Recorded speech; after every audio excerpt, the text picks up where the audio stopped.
अस्सलाम वालेकुम students. Chapter number है जी ये करंट इलेक्ट्रिसिटी वाला। इसके एमसीक्यूज आज हम करने जा रहे हैं। इसका पहला क्वेश्चन है, an electric current in conductors is due to the flow of, कि एक कंडक्टर के अंदर इलेक्ट्रिक करंट जो फ्लो करती है वो किस वजह से फ्लो करती है, positive ions, negative ions, positive charges या फ्री इलेक्ट्रॉन। तो कंडक्टर के अंदर जो है वो क्योंकि फ्री इलेक्ट्रॉन्स की अबंडेंस होती है तो इसलिए उसमें जो करंट फ्लो करती है वो फ्री इलेक्ट्रॉन की वजह से करती है। तो इसका ऑप्शन नंबर डी जवाब है। क्वेश्चन नंबर 2 है, what is the voltage across 6 ohm resistor when 3 ampere of current passes through it. तो ये थोड़ा सा आपको फॉर्मूला लगा के कैलकुलेट करना पड़ेगा। इसमें क्या चीज आपको दी हुई है कि एक रेजिस्टर है, उसकी जो रेजिस्टेंस है वो 6 ओम है और उसमें से करंट जो है वो 3 एम्पियर के पास होती है, तो उसमें से वोल्टेज कितने गुजरेंगे। तो इसको हम कैलकुलेट करते हैं।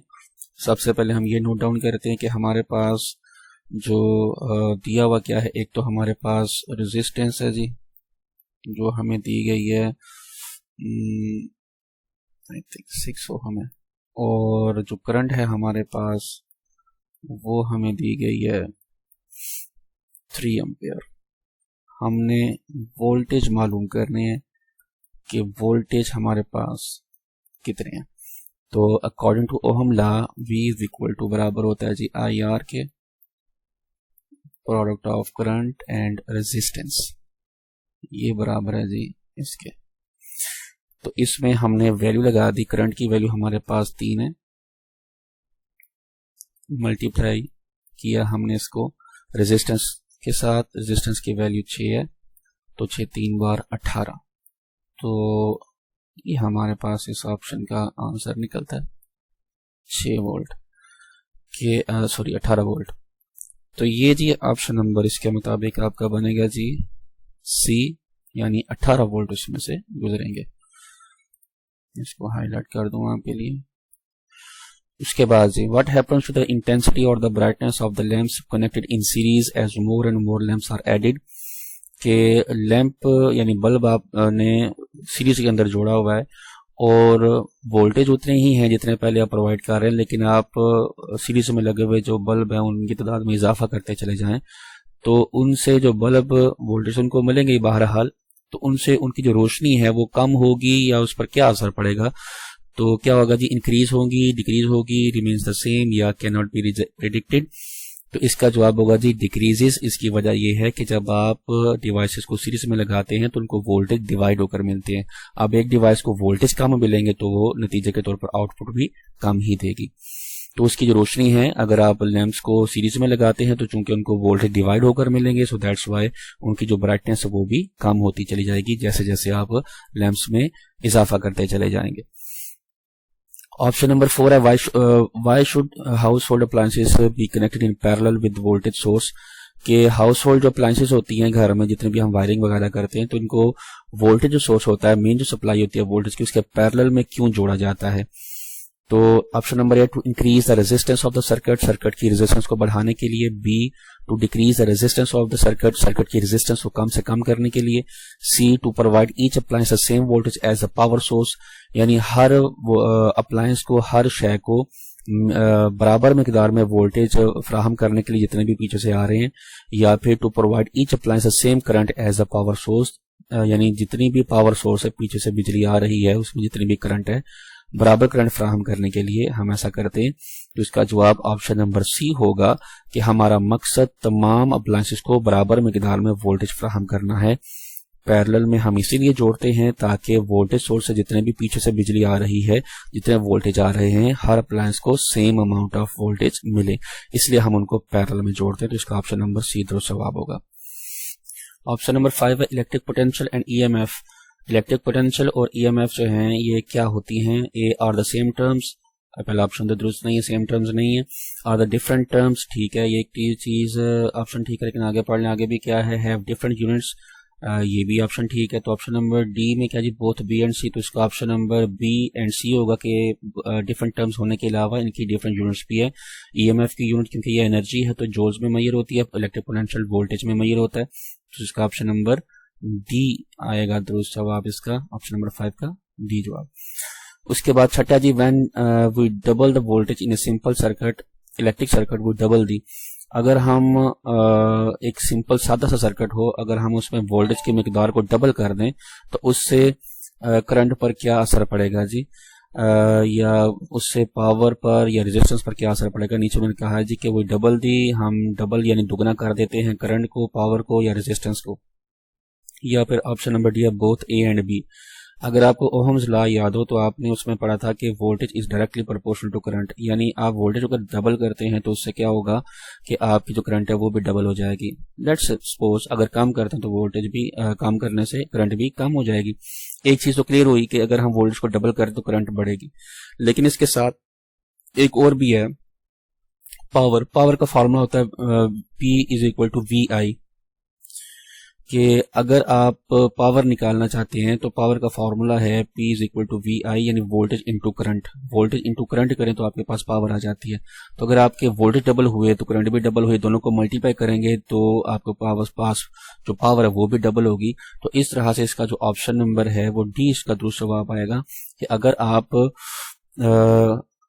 वोल्टेज को डबल करते हैं एक सिंपल सर्किट के अंदर तो इससे आपकी करंट भी बढ़ेगी, डबल हो जाएगी, और आपकी पावर भी, यानी option number A and B both are the correct answer. तो इसके लिहाज से ये ऑप्शन नंबर डी दूसरा जवाब आएगा, यानी दो चीजें डबल होंगी, करंट भी और पावर भी। उसके बाद सातवां है जी if we double both the current and the voltage in a circuit. अगर हम एक सर्किट के अंदर वोल्टेज और करंट दोनों को डबल कर दें while keeping its resistance constant, और रेजिस्टेंस को कांस्टेंट रखें, यानी उसको ना बढ़ने दें, उसको हम मुस्तकिल रखें, द पावर क्या होगी, रिमेन्स चेंज हाफ डबल्स, या हमने अभी भी पढ़ा कि पावर भी क्या हो जाएगी, डबल हो जाएगी। उसके बाद जी आठवां है जी what is the power rating of lamp connected to a 12 volt source when it carries 2.5 ampere. तो पावर की जो रेटिंग है वो क्या होगी जी, अगर हमारे पास जो सोर्स है वोल्टेज सोर्स वो 12 वोल्ट का है और करंट उसमें से 2.5 की गुजरती है। तो इसको हम सॉल्व कर लेते हैं जी। हमने अभी भी पढ़ा जी कि पावर इज इक्वल टू होता है जी P is equal to V I, ठीक है जी, वोल्टेज इनटू करंट। वो कह रहे हैं जी कि पावर क्या होगी जी, एक दफा क्वेश्चन को देखने फिर से। वोल्टेज 12 वोल्ट है और करंट 2.5 है, ठीक है जी। तो 12 वोल्ट मल्टीप्लाइड बाय करंट कितनी है 2.5, इनको आप मल्टीप्लाई कर दें, इसको कैलकुलेटर निकाल लिया जाए अगर 12 मल्टीप्लाइड बाय 2.5 तो 30। तो देखें जी 30 है जी हमारे ऑप्शन के अंदर, बिल्कुल है जी ऑप्शन नंबर सी। तो इस तरह से 12 को 2.5 से मल्टीप्लाई करने पर हमारे पास जो जवाब आएगा वो 30, इसकी यूनिट वॉट आएगी, क्योंकि पावर जो है वो वॉट में मेजर होती है या जूल्स पर सेकंड में मेजर होती है। तो इस तरह से पावर जो है वो कितनी आएगी इसकी 30 वॉट, ये हमने कैलकुलेट कर ली। उसके बाद ऑप्शन नंबर 9 है the combined resistance of two identical resistors, के दो आइडेंटिकल रेजिस्टर्स का मतलब एक जैसे रेजिस्टर है, यानी उनकी दोनों की जो रेजिस्टेंस है वो सेम है, एक जैसी है। उनकी जो मजमूई रेजिस्टेंस है connected in series is 8 ohm, यानी इक्विवेलेंट रेजिस्टेंस आप कह लें इसको। यहाँ इनसे मुराद मतलब उनका ये है कि दो एक जैसे रेजिस्टर हैं, उनकी जो इक्विवेलेंट रेजिस्टेंस है वो 8 ओहम है। Their combined resistance is in a parallel arrangement will be, तो अगर इन्हीं दो रेजिस्टर्स को पैरेलल में जोड़ा जाए तो इनकी रेजिस्टेंस क्या होगी। तो इक्विवेलेंट रेजिस्टेंस का जो फॉर्मूला आपने पढ़ा हुआ है कि सिंपल इक्विवेलेंट रेजिस्टेंस बराबर होती है R1 plus R2 plus R3 so on के। तो सिंपल इसका मतलब दोनों रेजिस्टेंस के बराबर हैं, इनकी वैल्यू प्लस हुई है सिंपली, इसमें बटे में इसको इस्तेमाल नहीं किया गया। तो मतलब R1 की वैल्यू भी 4 है, R2 की वैल्यू भी 4 है, क्योंकि दोनों को प्लस करें क्योंकि दोनों की वैल्यू एक जैसी है। तो 4 और 4 को प्लस करें तो 8 मिलता है आपको। इससे ये हमें पता चला कि R1 और R2 दोनों की वैल्यू 4 ओहम है। ठीक हो गया। अब हमने करना ये है कि जो रेजिस्टेंस को पैरेलल में जोड़ा जाए उसका फॉर्मूला ये है 1/RE is equal to 1/R1 plus 1/R2 and so on. तो इससे हमें वो पूछ रहे हैं कि अगर पैरेलल में इन्हीं को जोड़ दिया जाए तो इनकी रेजिस्टेंस क्या होगी। चलिए इसको कैलकुलेट करते हैं। हमारे पास 1/RE यानी इक्विवेलेंट जो रेजिस्टेंस है ये बराबर है जी 1/R1 प्लस 1/R2। 1/RE हमने यानी इक्विवेलेंट रेजिस्टेंस हमने मालूम करनी है जी,